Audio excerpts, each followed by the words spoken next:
adúpẹ́ fún Ọlọ́run ayé Ọlọ́run ọba àlékẹ́ ọlá a jẹ́rìí wípé ọba tí a fún ní ọpẹ́ yìí òun nìkan ṣoṣo ni ọba tí ìjọsìn tọ́ sí, òun nìkan ṣoṣo ni ọba tí ìjọsìn yẹ. A jẹ́rìí pé òjíṣẹ́ Ọlọ́run annabi Muhammadu sallallahu alaihi wasallama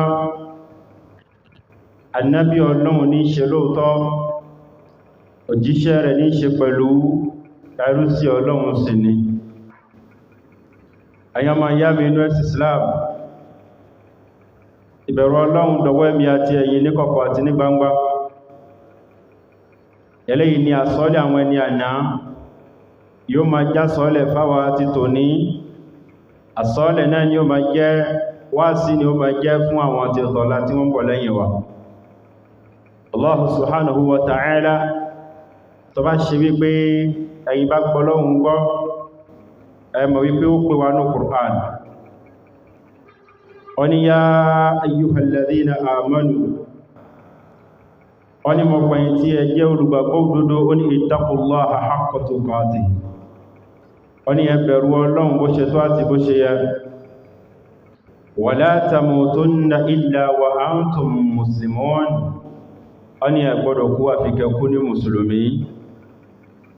Àwa máa bẹ Allah subhanahu wa ta'ala, ọba tí ẹ̀mí wa ń bẹ ní kalawọ́ rẹ̀, ọba tí ọkàn wa ń bẹ ní kalawọ́ rẹ̀, kọba náà kó fi ẹ̀mí wa rinlẹ̀ lórí la ilaha illallah Muhammadu Rasulullah sallallahu alaihi wasallama nílé ayé ń bí, ní ọjọ́ kú wa nínú sàárì tọba di gbangbal kìyàmá, kọlọ̀n kó kàìwé àtẹ̀yìn má àwọn ìjọ la ilaha illallah Muhammadu Rasulullah sallallahu alaihi wasallam. Inna lillahi wa inna ilayhi raji'un. Ibadallah, inna rabbana tabaraka wa ta'ala yukhbiruna 'anid dunya وعن أحوالنا فيها. أيام أيام الناس الإسلام dájúdájú lẹ́yìn tí ó sí èméjì ń bẹ, ọgbẹni tó bá láǹfàní àti ka al-Qur'an, tó láǹfàní láti gbọ́ ìtumọ̀ al-Qur'an yé dáadáa, tó sì láǹfàní láti ka àwọn ahadithun nabawiyya, àwọn ọ̀rọ̀ annabi Muhammadu sallallahu alaihi wa alihi wasallam, yóò láǹfàní láti mọ̀ wípé Olúwa wa ọba àlékí ọlá ń fún wa ní ìró, ń bá wa sọ̀rọ̀ nípa ilé ayé. Kò sẹ́ni tí ilé ayé yé, kò sẹ́ni tó lè gbọ́rọ̀ ilé ayé yé tó tayọ ọba tó nílé ayé. Kò sẹ́ni tí ó ṣàlàyé nípa alẹ́ ayé tó lè yé tó tó ọba tó nílé ayé, ọba tó dálé ayé tí ń tètò lórí ayé, ọba tó mọ ayé, ọba tó mọ bẹ̀rẹ̀ ilé ayé, ọba tó mọ ibi tí ilé ayé dé tó dúró, ọba mọ ibi táyé ń lọ, ọba náà padà mọ ibi táyé ó padà tán sí. Ọmọ ayé ńgbà tí ò tí ma jẹ́lẹ̀ ayé, nígbàtí ń jẹ́lẹ̀ ayé ó máa, nígbàtáyé náà yóò wá padà tán, ó tún ma tí ó ṣẹlẹ̀ yìí tí ó kángun ó mọ̀. Ọba yìí ní fún èmi àti ẹ̀yin ní rò nípa alẹ́ ayé. Olúwa wa, ẹlẹ́dàá wa, ọba tó dá wa sáyé, fún wa nírò nípa alẹ́ ayé, ó sọ̀rọ̀ fún wa nípa ayé tóhun dá, ó sì tún wá ṣàlàyé fún wa, ó tún náà ṣírí fún wa, ó fún wa nírò nípa ìhùwàsí èmi àti ẹ̀yin àwa tá ń gbélé ayé náà. Ọlọ́run sọ nínú Al-Qur'an, ó ní bal tu'thiruna al-hayata ad-dunya wal akhiratu khayrun wa abqa. Ọlọ́run ní tó ṣẹlẹ̀ ní wípé ẹ̀yin ọmọ ìdẹ́niyàn ẹ gbé ọlá fún ìṣẹ̀mí ilé ayé ju alkiyama lọ. Ọlọ́run sọ fún wa wípé èyí tí ń ṣe wá táa fi wà bá ṣe wà yìí, èyí tí ń ṣe wá táa fi ka ọ̀rọ̀ Ọlọ́run kún, èyí tí ń ṣe yín ẹ̀yin èèyàn tẹ́ẹ̀ fi pàtàkì ọ̀rọ̀ Ọlọ́run, tẹ́ẹ̀ fi pàtàkì ẹ̀sìn nílé ayé, èyí tí ń ṣe yín ni wípé ẹ gbọ́lá fún ìṣẹ̀mí ayé ju ọ̀run lọ. Ẹ gbọ́lá fún wípé ká wáyé, ká ṣayé, ká wáyé, ká lo ayé, ká wáyé, ká kọ́lé, ká ra mọ́tò, ká bímọ, ká má kọ́lé mọ́lé, ká má ra mọ́tò lé mọ́tò, ká má bímọ lé mọ́, ká má ṣe fàájì, ká má gbádùn, ká má lo aṣọ ìgbàlódé, bàtà ìgbàlódé, fìlà ìgbàlódé, mọ́dẹ́lì ìgbàlódé. Ọlọ́run ní ìtẹ́ gbọ́lá fún nìyẹn.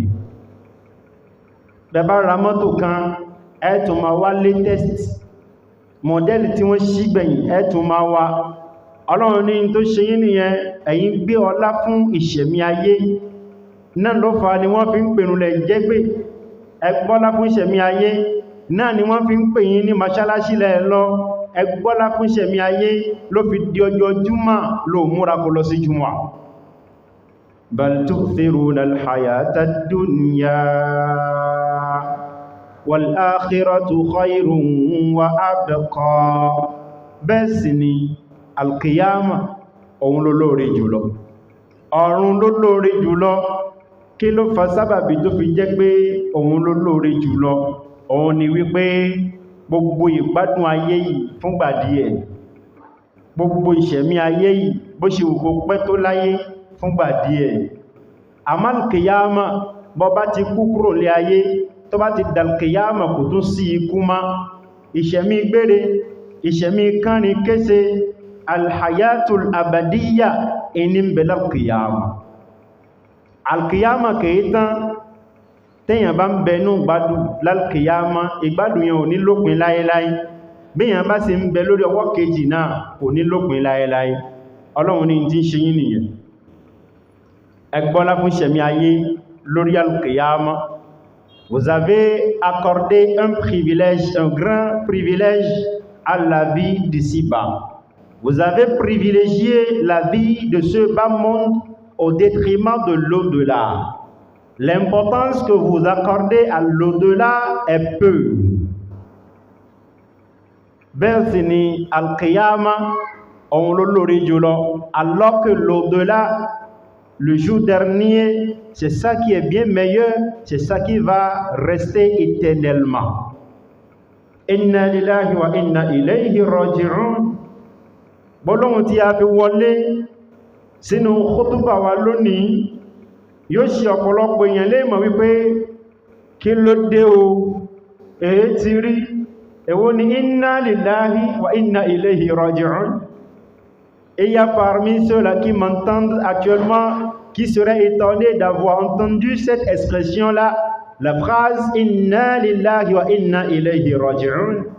Kalimatun يقولها المؤمن الصابر عند المصيبة. L'expression que prononce le croyant patient en temps de calamité, en temps d'épreuve. Gbólóhùn tí olùgbàgbọ́ òdodo máa ń wí nígbà tí àdánwò bá dé bá. Gbólóhùn tó ṣe wípé ẹni tó gbọ́ Ọlọ́run gbọ́ tó sì ní sùúrù dáadáa fún Ọlọ́run, gbólóhùn tí wọ́n máa ń wí nígbàtí àdánwò bá dé bá wọn. Ẹ rántí ni bàtà bá lọ sínú Suratul Baqarah, Ọlọ́run bá wa sọ̀rọ̀ ń bẹ. Ọlọ́run ní léyìí tí ó sí méjì ń bẹ, ilé ayé ilé àdánwò ni. Mo rò wípé ọdún tó ní ọjọ́ orí ẹ wọn báyìí rírí tó ti rí láyé, ìbá jọkùnrin ni ọ́, ìbá jóbìnrin ni ọ́, ìwọ̀n báyìí rírí tó ti rí láyé yóò ti máa kọ́ ẹlẹ́kọ̀ọ́ wípé ilé ayé yìí ilé àdánwò ni. Bẹ́nìkan bá ń tàn ẹ́ jẹ wípé bọ́ bá wáyé ní rí àdánwò láyé, sọ pé irọ́ ní pa. Kò sí olúwa ẹ̀ láyé ń bí tí ó sọ wípé láti bẹ̀rẹ̀ ìgbésí ayé tòun dọjọ́ òní ẹ̀rín nìkan lòun rí, irọ́ ní pa.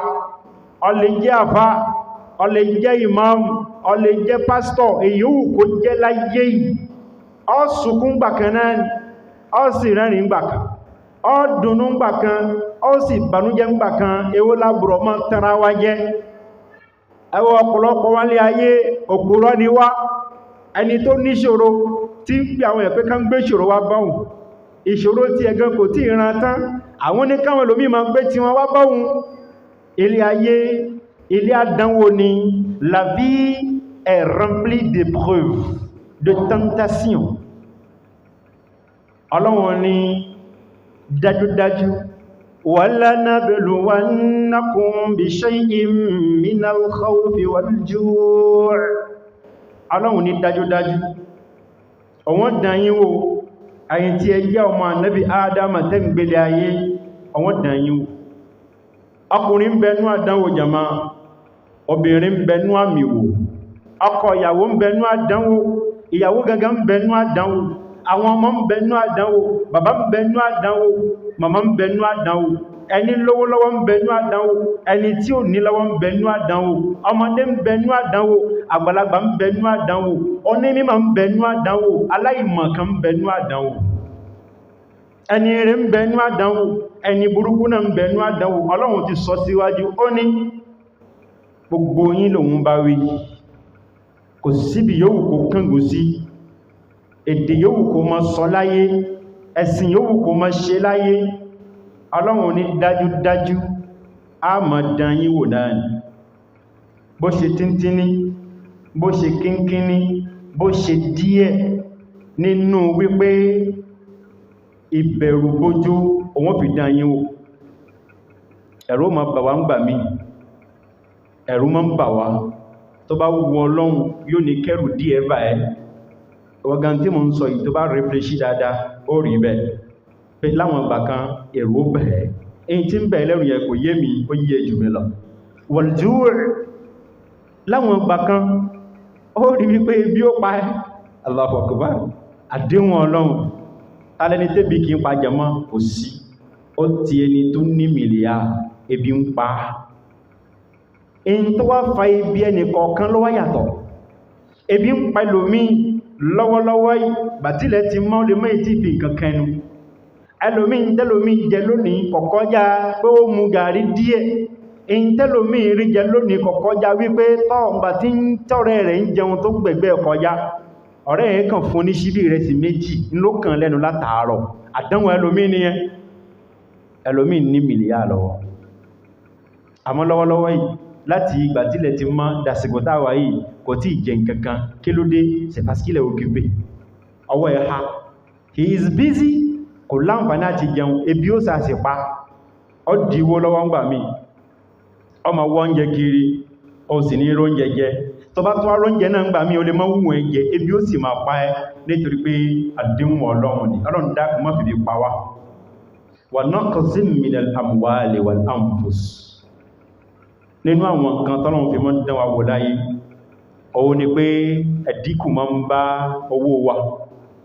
Bẹ́ẹ̀ni, pàtó ṣe bìlán lánìí pàṣẹ, ó rí pé ìbọn àparamọ́ ń pàtó òun san gbogbo gbèsè tóun, òun padà ríra tóun ní pé owó tó kù kò ju nǹkan bí 5 mílíọ̀n lọ.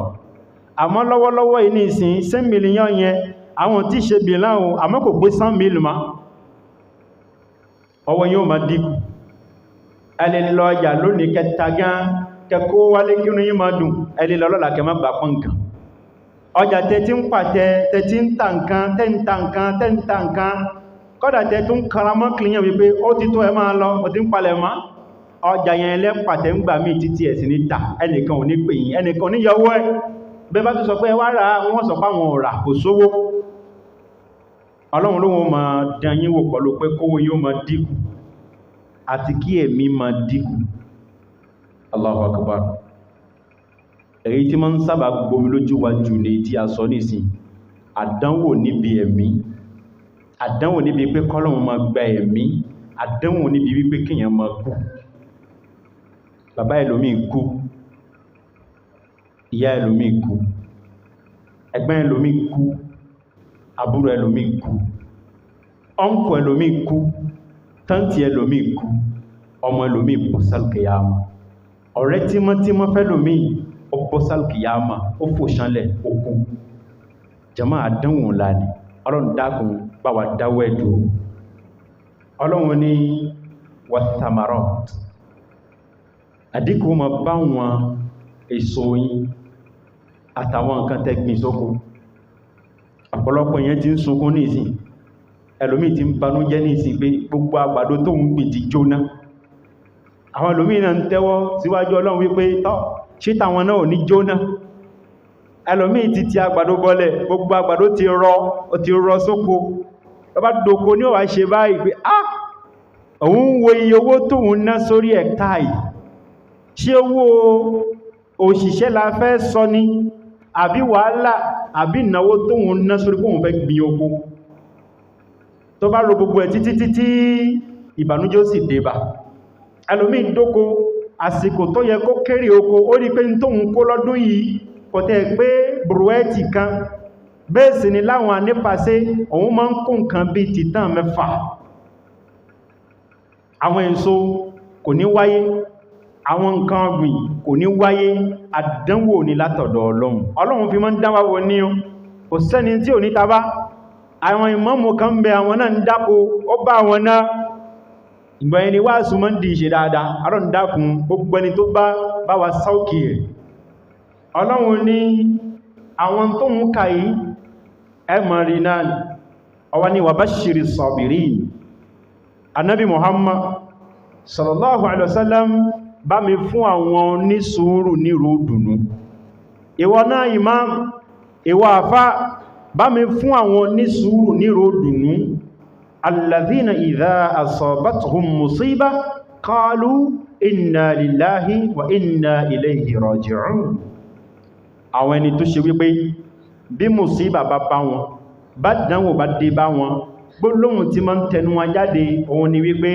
inna lillahi wa inna ilayhi raji'un dájúdájú ọlọ́run ló ní wa inna dájúdájú àwa ń ti wa lillahi tí ọlọ́run ní wa ọlọ́run ló ní wa wa inna ilayhi raji'un bẹ́ẹ̀ sì ni ọ̀dọ̀ rẹ̀ náà láṣegé ni lápadà sí ìyẹn ni wípé agbàgbọ́ wípé àrà tó bá wù ògòdò ní fi mú olówó rẹ̀ dá láàmọ́ bẹ̀lọ́un wípé àrà rí ni kó fi wá dá ọlọ́run dákun má fi wá dára tí ó bà wá nú jẹ́ má fi wá dára tí ó gbomi lójú wa má fi wá dára tá mọ́ sunkún tá mọ́ dẹ́kún sun má fi wá dára bẹ́ẹ̀ má fi wá dára tá parapọ̀ mọ́ sunkún bàtà ọ̀fọ̀ má jẹ́ kan bọ́ sẹ́nu ẹnu ilé ẹnìkọ̀ọ̀kan wa Allah subhanahu wa ta'ala nous parle de la vie qu'il a créée. Il est celui-là qui a créé la vie et tout ce qui s'y trouve. Et nous donne une grande information qu'on ignore peut-être concernant la vie. Il dit, très certainement, nous vous éprouverons par un peu de peur. C'est-à-dire, à des moments donnés, vous allez sentir la peur. Vous allez avoir ne serait-ce que peu parmi les sentiments de peur. Vous allez avoir peur. Allah Azza wa Jal va vous effrayer à des moments donnés. De faim et de diminution de biens, de personnes et de fruits. À des moments donnés, Allah Azza wa Jal, il nous a juré qu'il va nous éprouver à travers la faim. Vous allez avoir faim. Il se pourrait que tu sois riche, mais si Allah Azza wa Jal veut appliquer ce verset-là sur toi, tu vas détenir l'argent. Tu as l'argent chez toi, mais malgré ça, tu vas quand même avoir faim. Ça, c'est une promesse de la part d'Allah Azza wa Jal. Et il dit par la suite de diminution de biens. L'année passée, tu étais à 10 millions. Quand tu avais fait le bilan annuel l'année dernière, tu te retrouvais à 10 millions. Cette année, 5e mois de l'année, chez toi, tu te retrouves déjà à combien? À 100 000 francs CFA. Et tu n'es pas sûr de terminer l'année avec 50 francs CFA. Ça, c'est une épreuve de la part d'Allah Azza wa Jal. Il dit par la suite de personnes. Diminution de biens de personnes. C'est-à-dire, Allah Azza wa Jal à des instants donnés de votre vie, Allah Azza wa Jal va vous prendre et va vous arracher des personnes qui vous sont chères.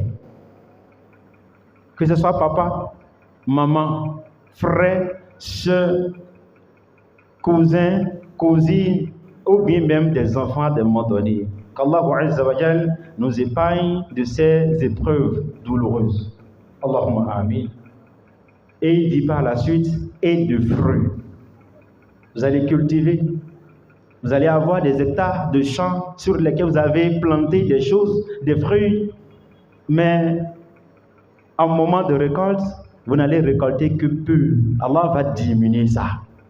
Ça, c'est une épreuve de la part d'Allah Azza wa Jalla. Allah dit, et fait la bonne annonce aux endurants.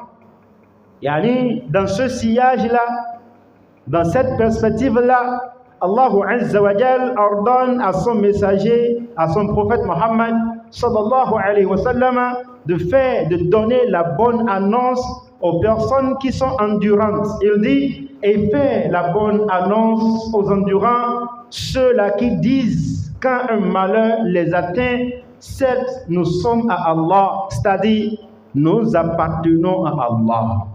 Nous sommes une propriété d'Allah Azza wa Jal et c'est à lui que nous retournerons. Ceux-là sont les croyants, les endurants.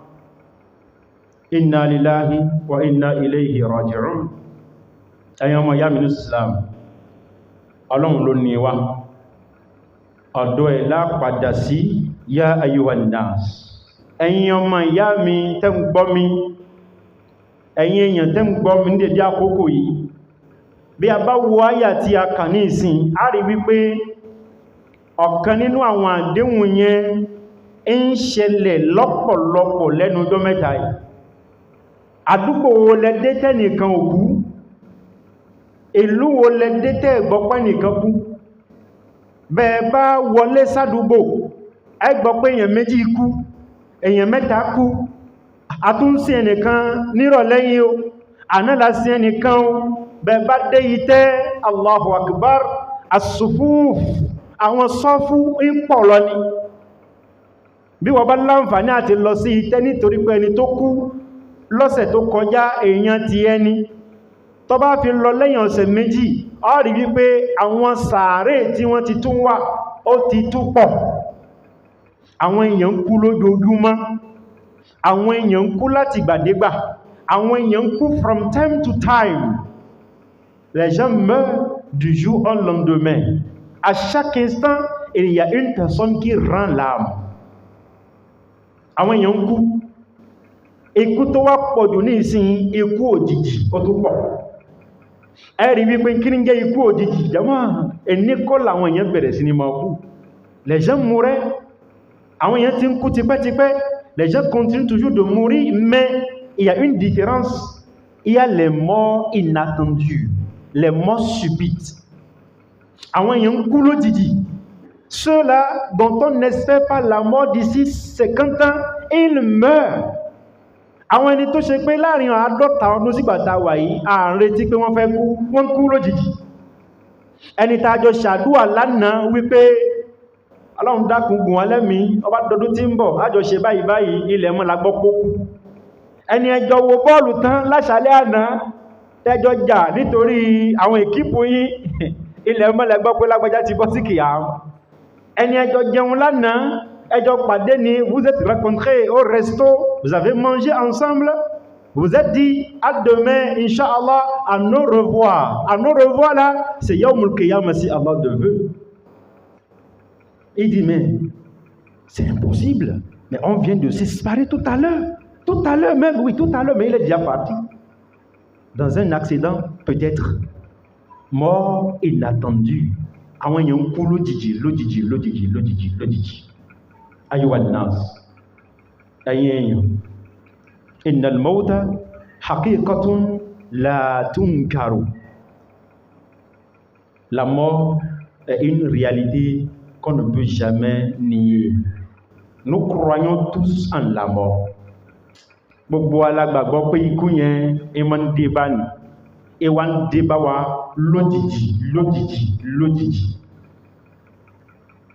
Wa innahu la ya'ti baghtatan ikú pa ẹnìkan lánàá ó bá wa lójijì gbà tó tún pa ẹnìkan lónìí ó tún bá wa lójijì náà ọjọ́ tí tèmi àti ẹ bá fẹ́ dé ńkọ́ bóò ní ó ṣe bá wa lójijì náà ni ó tún bá wa náà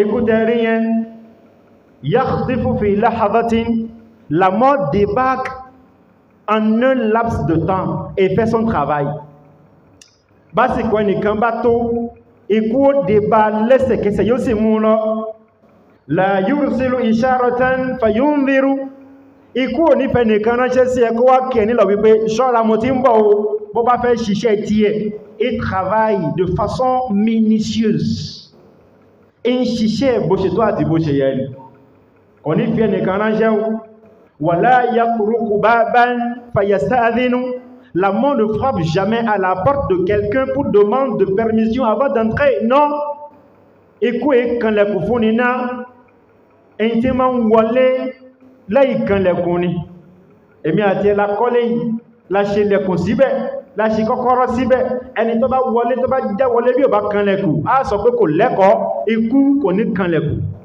kò ní tọrọ yọ̀ǹda yóò wọlé yóò mú tó fẹ́ mú yóò sì máa lọ bàbá bí lèrè wípé ta là ń sọ ń parẹ́ jama ẹ̀yẹn sọ wípé il s'agit de l'ange de la mort ikú là ń sọ ń parẹ́ jama ikú èyí tí ń pa gbogbo èèyàn nílé ayé ikú léyìí tó ṣe wípé ń ṣe ọ̀pọ̀lọpọ̀ iṣẹ́ la yarhamu saghiran ikú kèé láàánú ọmọdé la mort n'a pitié de personne ça c'est un petit enfant la mort n'a pas pitié de lui ọmọ kékeré léléyìí eléyìí ò tí lọ́dún lórí kò tí lọ́jọ́ lórí kò kan ikú láàánú ọmọdé ikú nìyẹn wala yuwakkiru kabiran ikú ń ṣàpọ́nlé àgbàlagbà ikú kò láàánú ọmọdé káwà sọ pé nítorí pó kéré kóhun wá fi ilẹ̀ rárá ikú ò láàánú ọmọdé o kò láàánú ọmọdé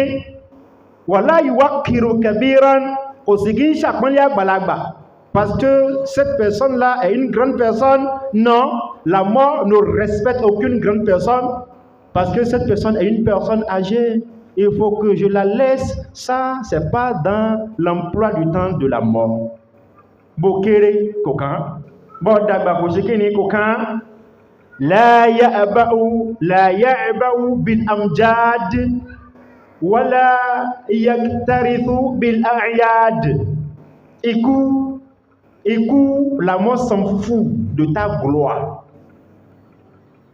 la mort s'en fout de tes richesses la mort s'en fout de ta classe sociale ikú kò bìkítà ikú sọ pé kò kàn ún ológo nìyẹn kò kàn abẹnugan nìyẹn kò kàn olówó nìyẹn gbajúmọ̀ nìyẹn olókìkí nìyẹn ikú sọ pé kò kàn ún o bó lówó lọ́wọ́ bó lágbára ìwọ lọ̀gá ìwọ la síwájú ìwọ lológo ikú bá dé kò kàn yóò mú ẹ lọ náà wala yaktarithu lil a'yad la mort elle s'en fout des moments de fête je suis en train de fêter aujourd'hui c'est le jour de la fête non ça ne concerne pas la mort quand ton délai arrive la mort fait son travail que ce soit un jour de fête ou pas ikú ò mọjọ́ ọdún ikú ò mọjọ́ òṣè kò mọ̀ wípé èní lọ́jọ́ ayọ̀ èní lọ́jọ́ ọdún àìmọye ẹni tí ń so yìgì lọ́wọ́ wọn tí kúrò níbi yìgì ikú sì pakọ ikú ò mọ̀ wípé mo dọ́jọ́ yìgì síwájú àìmọye àwọn ẹni tí wọ́n ti lọ san ẹrù lé obìnrin yẹn wọ́n ti lọ san tán pè ní dot wọ́n ti mú ọjọ́ yìgì kú ọ̀túnla ọkọ ìyàwó fòṣẹlẹ̀ ó kú àìmọye ọmọ míì tí wọ́n bí wọ́n ń wọ ọjọ́ súná wájú ikú ò mọ̀ wípé wọ́n retí ọjọ́ súná ikú sì mọ́ ọmọ lọ ikú ní jẹ́bẹ̀ kò láàánú anybody ikú kò ní sọ wípé torí pé lágbájá báyìí ń ṣọdún ohun ní mú lọ yóò mú lọ Ọlọ́run ní waja'at sakratul mawti bil haqq dhalika ma kunta minhu tahid L'agonie de la mort fait apparaître la vérité. La vérité qui était voilée chez toi. La vérité que tu n'avais pas la capacité de percevoir entre-temps. La vérité qui était cachée, tu ne voyais pas ça entre-temps. Raison pour laquelle tu n'allais pas à la mosquée. Raison pour laquelle tu étais attaché fortement à la vie d'ici-bas. Raison pour laquelle tu t'en foutais d'Allah Azza wa Jal et de ses paroles. La mort va apparaître et va faire apparaître cette réalité-là et tu vas voir clairement. Voilà ce dont tu t'écartais. Tu pensais que tu pouvais te préserver de la mort. Security, il a fait la clôture. Ou bien, il a mis les gardiens partout, les caméras de surveillance, juste pour se protéger contre la mort. Mais alors on savait que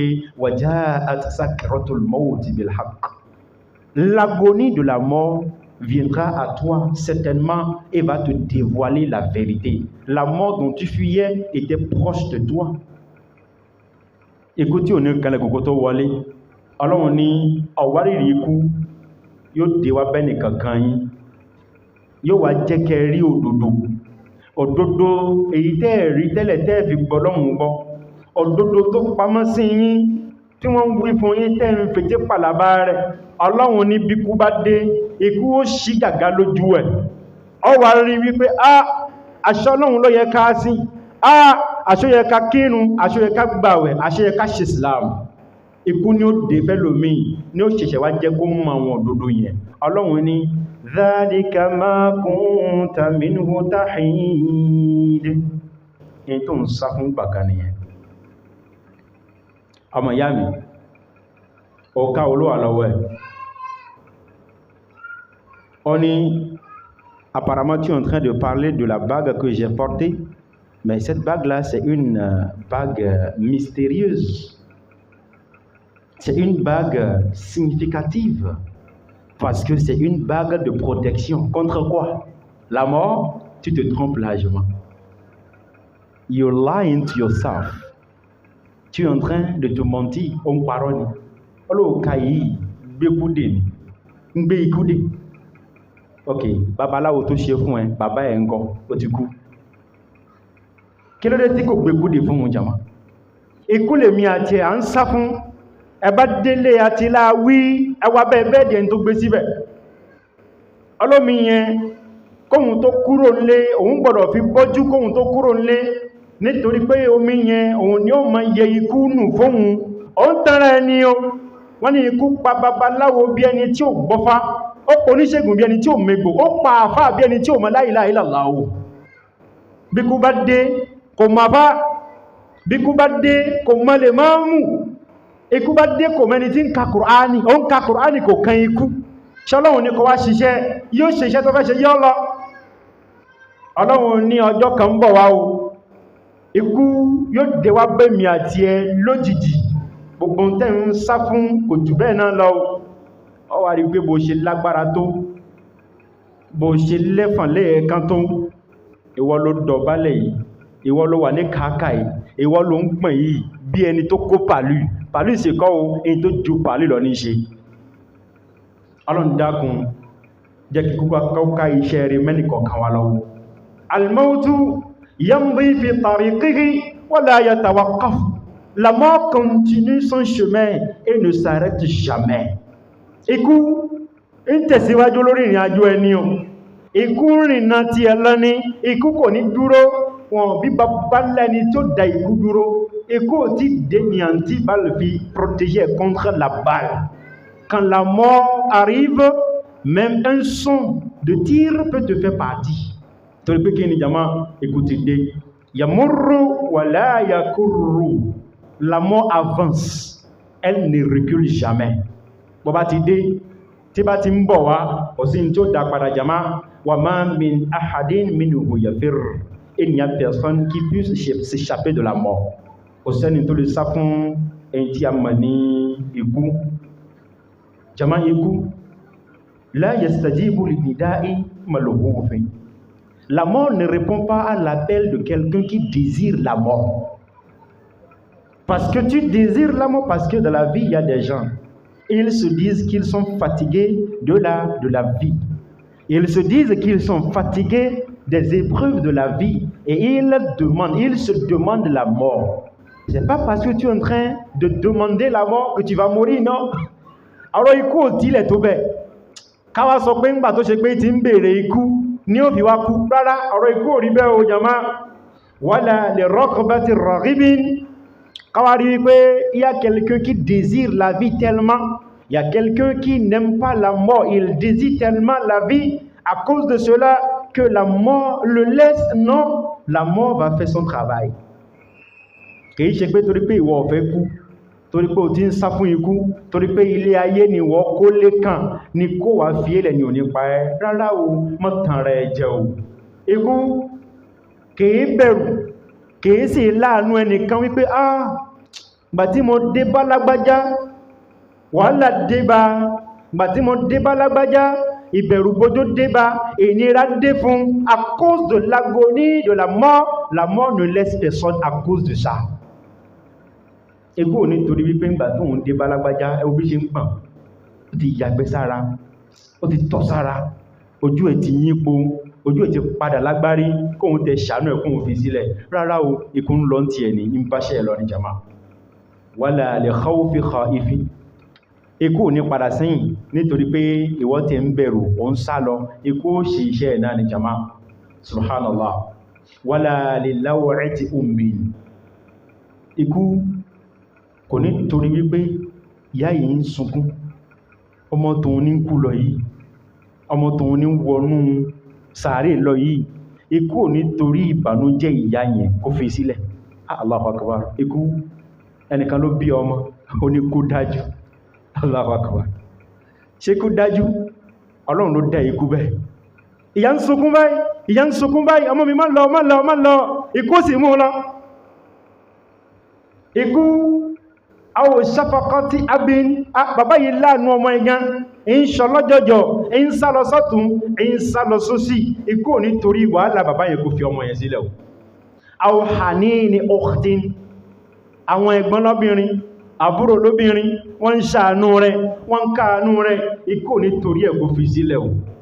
Àwọn lè sọ̀rọ̀ khati tiflin, ikú ò ní torí wípé ẹni tó ń fẹ́ pa yìí, ọmọ kékeré ní ń pariwo, ń ké, ikú ò ní torí ẹ̀ kó fi sílẹ̀. Ẹ wo, ọmọdé bá ṣẹ̀ lọ fẹ́ lu ọmọdé, ìwọ ni mo máa rí o, lọ́mọ yẹn bẹ̀rẹ̀ sí pariwo, ní sunkún, ní kétò, àánú yẹn lè ṣe, ó lè ṣe ẹ́, ọ̀mì mi lè sọ ẹ́ kó fọmọ náà sílẹ̀. Ikú ò ní torí pé ọmọ yẹn ń ké, ọmọ yẹn ń pariwo, kó lọ́mọ fi ilẹ̀ yóò ṣiṣẹ́ tí ó ṣe lára ẹ̀. Faman jaa ajaluhu wa inqada umruhu wa jaat sa'atuhu falan yata'akhkhara burhatan. Gbogbo ẹnikẹ́ni tọ́jú ẹ̀ bá pé, ẹnikẹ́ni tásìkò ẹ̀ bá tó, ẹnikẹ́ni tá gbogbo ẹ̀ bá lù, ikú ò ní lọ lára, yóò ṣe iṣẹ́ bó ṣe tọ́ àti bó ṣe yẹ ni. Kódà kí gbogbo tí ń jẹ́ dókítà ayé yìí kí wọ́n parapọ̀ pé àwọn fẹ́ gbà á là, wọn tó bẹ́ẹ̀. Les médecins, les docteurs, quoi qu'en soit leur degré de science, leur niveau de perfection, ils ne peuvent jamais réussir à arrêter une âme qui est prête à partir. Quand l'ange de la mort vient, il fait son travail minutieusement. أقول قولي هذا وأستغفر الله العظيم لي ولكم من كل ذنب وخطيئة فاستغفروه إنه كان غفارا.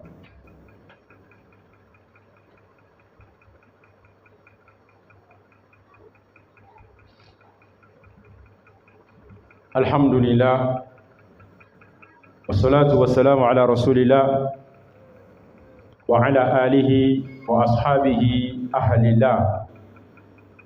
أيام أيام من الإسلام اللهم بابا سنة القرآن أني لكل أمة أجل.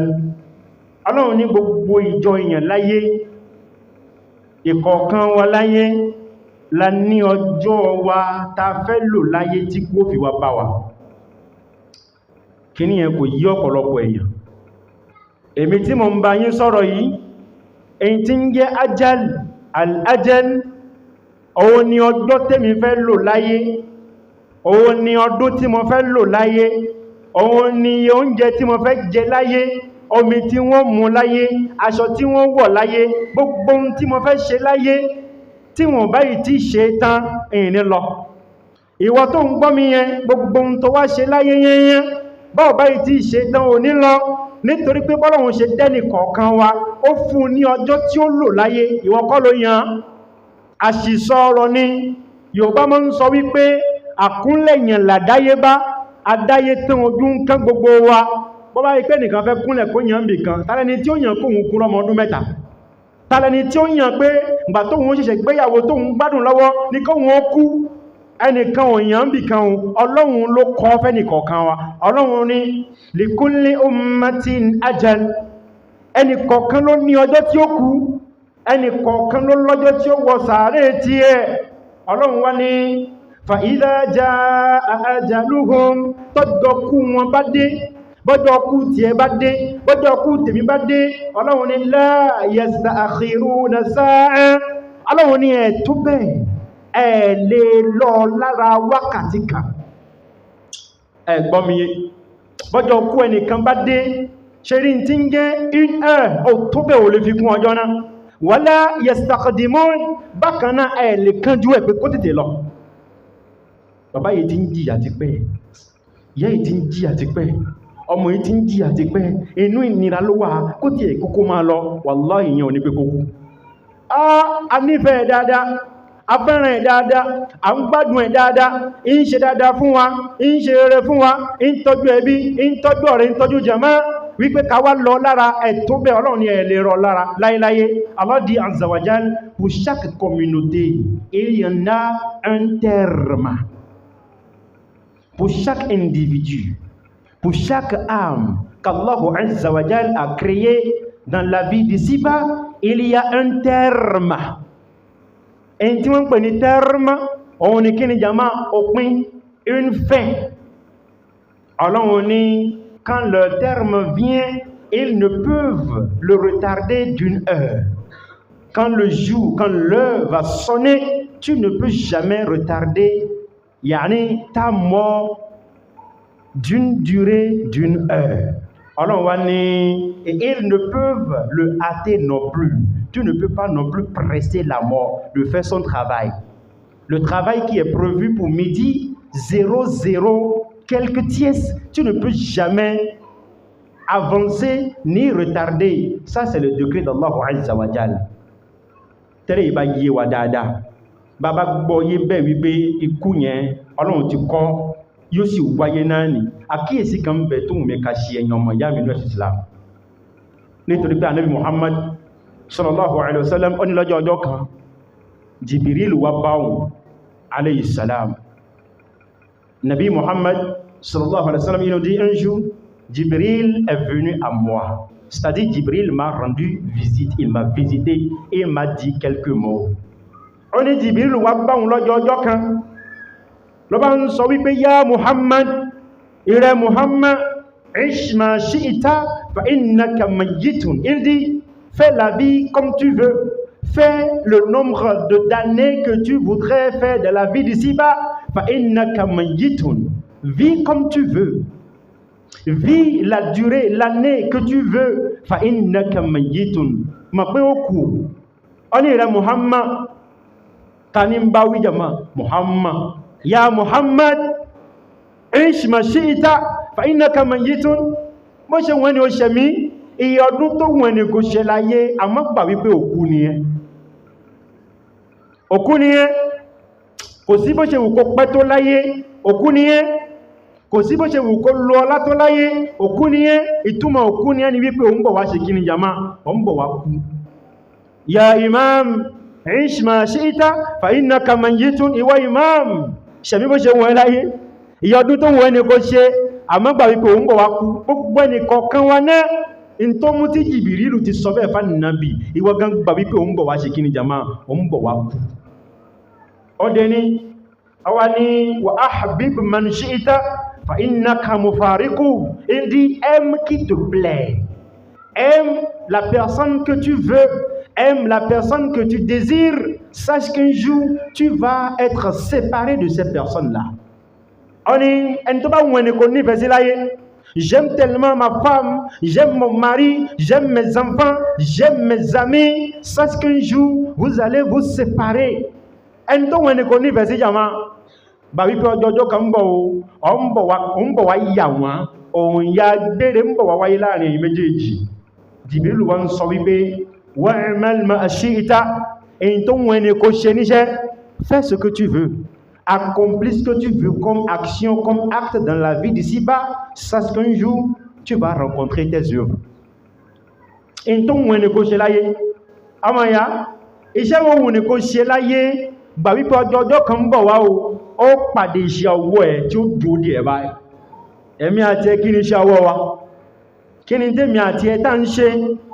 Ànábì ló jíṣẹ́ fún wa jama sallallahu alayhi wa sallam in tó gbọ́ látọ̀dọ̀ Jibril. Ó ní Jibril ni pé kóhun máa ṣe tó wọ́n wọn àmọ́ kóhun mọ̀ wípé ọjọ́ kan bọ̀ wá òun ó pàdé iṣẹ́ ọwọ́ tòun. Jama tó bá di ọjọ́ náà kí lèmi fẹ́ pàdé, kí ni wọ́n fẹ́ pàdé? Bàbá ó pàdé iṣẹ́ ọwọ́ ti ẹ náà, èmi náà yìí sì pàdé iṣẹ́ ọwọ́ tèmi náà, a wà jẹ́bọ̀ fún ọba tó dá èmi àti ìwọ. Lọ́wọ́lọ́wọ́ yìí kí ni iṣẹ́ ọwọ́ ẹ? Ọmọ ìyá ẹ kí ni èròǹgbà ẹ sí? Òun fẹ́ kó tẹ̀síwájú ni àbí kó padà sẹ́yìn? Ọjọ́ kú ẹnìkọ̀ọ̀kan ti wà lákọsílẹ̀, èé ṣe ọ̀tọ̀ fi ń kánjú ikú fẹ́nìkan. Ọjọ́ kú ẹnìkọ̀ọ̀kan ti wà lákọsílẹ̀. Allahu Azza wa Jalla, il a déjà écrit, il a tout prédestiné, il a tout planifié. Pourquoi es-tu pressé? Pourquoi veux-tu que ton frère aille si vite? Pourquoi désires-tu intensement son départ, sa mort, la mort de ton frère? Qui le dit? Ton ami qui le dit? Allah Azza wa Jalla, il a déjà tout écrit, il a tout planifié. Alors on te croit technique quand fait lo, qui le chien au fin quand du gouvernement ya. Anything planning quand du jama. La sabara al-qatilu, la mata al-maqtulu. Si le tué s'était patienté, le tué serait mort de lui-même sans qu'il ne le tue. Ẹni tó pani, ẹni tó mú idà tó fi pa èèyàn tó ṣekú pa èèyàn, ẹni tó yìnbọn fún èèyàn, ẹni tó lo oògùn burúkú fún èèyàn tó fi pa èèyàn láyé, ó bá ṣe sùúrù tẹ́lẹ̀ ni ẹni tó pa èèyàn yóò kú. Lágbájá ti fẹ́ kú lọ́jọ́ báyìí, Ọlọ́run dákun má ṣe wá ní sábàbí burúkú. Ẹni tó ti fẹ́ kú, ẹni tọ́jú ẹ̀ ti fẹ́ ó ti pé, ẹni tá ti wà kìyàmọ̀ ẹ̀ ti súnmọ́ tó ti dé, Ọlọ́run dákun má ṣe mí ní sábàbí burúkú fún. Àìmọye ọmọ ìyá wa nínú ẹ̀sìn Islam tó ṣe pé wọn ṣàkíyèsí tí wọ́n ń sọ jáde lẹ́nu.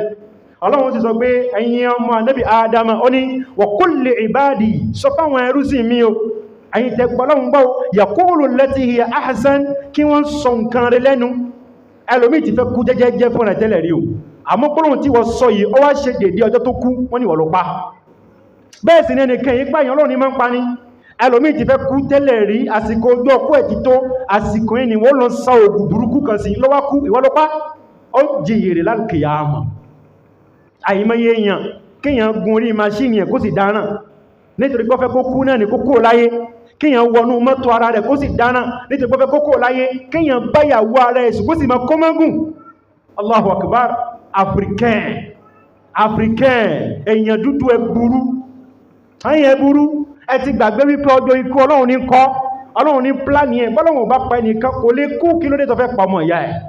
Níṣẹ́ nítorí owó ẹ̀, owó tó dá yín pọ̀nà kó má bàa béèrè ẹ̀ mọ́, ilẹ̀ tẹ́jọ mọ̀ yẹn kẹ́nìkan má bàa mọ̀ sí ọ̀fẹ́ náà sálù kìyàmà. Ní sùúrù, ẹnìkan ò lè kú láì ṣe pọ́jọ́ kú ẹ̀ pé kí ló dé tó fẹ́ kanjú pakọ ẹ̀ nítorí kò lè ráyè jáyé.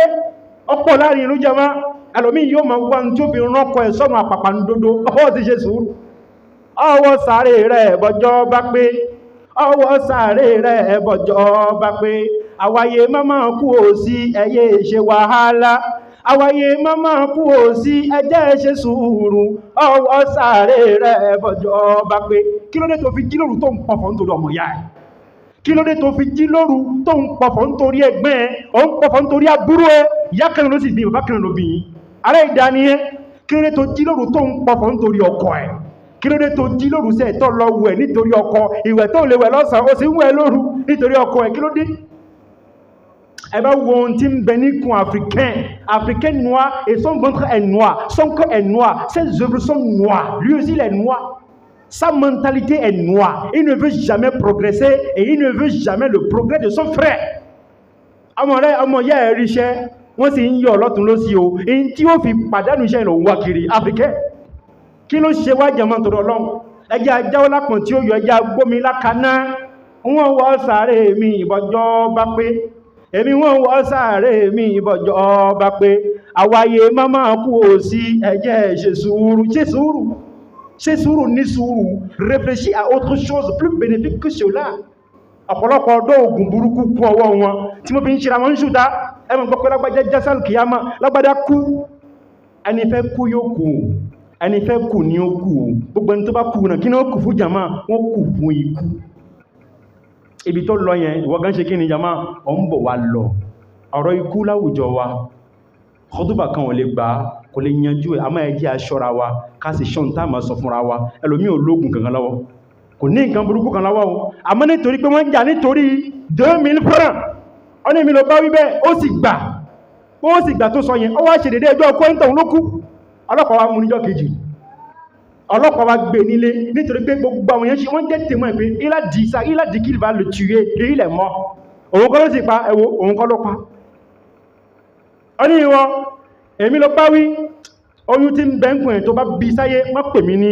ọmọ ọkọ pè mí lọ́mọ alè ẹ̀yìn tó ń kú toyún ta ló pa àjàmá Ọlọ́run ní ẹmọ sọ tó dá jáde lẹ́nu ọba dìjọ́ mẹ́jọ àmà tẹ̀síwájú àsìkò ti tó ikú yóò pa ẹnìkọ̀ọ̀kan wa o bá fẹ́ bá kọ̀ yóò pa wá ẹni tó dà lásàrì wàláhì kò má ẹni tó kásùbá ọ̀la wàláhì kò má ẹ̀bẹ̀ tá mọ̀ bí Ọlọ́run ní pé Ọlọ́run dákun jẹ́ ká lè tún iṣẹ́ ọwọ́ wa ṣe ẹ̀rù kú ìbà èmì èyí tí ma ń bà mí lẹ́rù ní wípé orí kí ni mo fẹ́ kú sí àwọn tí ò tó mi ti kú wọ́n ń bímọ lẹ́ni ń kú lẹ́ni kí ló wá ṣe mi gran papa tí ma sá fún ikú wọ́n ń bímọ lẹ́ni ń kú kí ló ń ṣe wà gran papa tó ń sá fún ikú ó lọ àmọ́ orí kí ló fẹ́ tán sí quelle sera ta fin tu vas mourir sur quoi ìmọ̀nù èṣí yóò kú lọ́kàn èyí tí ń bẹ̀ mí lẹ́rù nìyẹn Ọlọ́run dákun jẹ́ ká lè ní títàn rí jẹ́ ká lè tán rí ikú òjijì má fi dẹ́nì kọ̀ọ̀kan wá wò má fi iná má fi jó ẹnì kọ̀ọ̀kan wá wò iná rẹ̀ má fi jó wa iná òbí má fi jó wa fi wá ṣe kòǹgẹ́rẹ́ abẹ́ Ọlọ́run ọba àlékẹ́ ọlá ọba tí kìí jẹ gbèsè tí mọ́ san gbèsè Ọlọ́run dákun san gbèsè ẹnì kọ̀ọ̀kan wá abẹ́ Ọlọ́run ọba àlékẹ́ ọlá ọba tí ò ní bùkátà tí sì máa ń gbọ́ bùkátà gbogbo ayé Ọlọ́run dákun gbọ́ bùkátà wa àbẹ́ Ọlọ́run ọba àlékẹ́ ọlá ọba tó ṣe pé òun ló dásán méjèèjì àtìlẹ̀ méjèèjì àti tí ń bẹ láàrin méjèèjì tó sì ní kápá lórí wọn Ọlọ́run dákun gbogbo ìṣòro ayé ẹnì kọ̀ọ̀kan Ọlọ́run dákun bá wa ní kápá lórí wọn gbogbo ẹni tọ́nà ti dí ma Ọlọ́run dákun bá wa ṣínà fún wa gbogbo ẹni tó ti ṣínà fún Ọlọ́run dákun mọ́ tìnà mọ́ láyéláyé abẹ́ Allahu subhanahu wa ta'ala ìlú Benin Ọlọ́run dákun má jẹ́ ká mọ ogun má jẹ́ ká mọ ọ̀tẹ̀ má jẹ́ ká mọ wàhálà gbogbo ìlú tí wọ́n ti ń jagun nílé ayé Ọlọ́run dákun bá wa sáùkì ẹ̀ bá wa pẹ̀tù sí kó fi wá ṣe kọ̀ǹgẹ́rẹ́ ọdẹ̀dẹ̀ ẹnìkọ̀ọ̀kan wa Ọlọ́run dákun má jẹ́ kó gbóná ilé ẹnìkọ̀ọ̀kan wa jẹ́ kó tutù bí oyin jẹ́ kó tutù bí omi àmù aqulu qawli hadha wa aqulu Allahumma ighfir lana warham jami'a amwatina Allahumma inna nas'aluka an taktuba lana al-khayra fi kulli makan Allahumma ya Razzaq urzuqna rizqan halalan tayyiban ragadan min kulli makan min haythu nahtasibu wa min haythu la nahtasibu Allahumma kfina bi halalika an haramika wa aghnina bi fadlika amma siwaka wa sallallahu wa sallama ala nabiyyina Muhammadin wa ala alihi wa ashabihi ajma'in kum li salatikum yarhamkumullah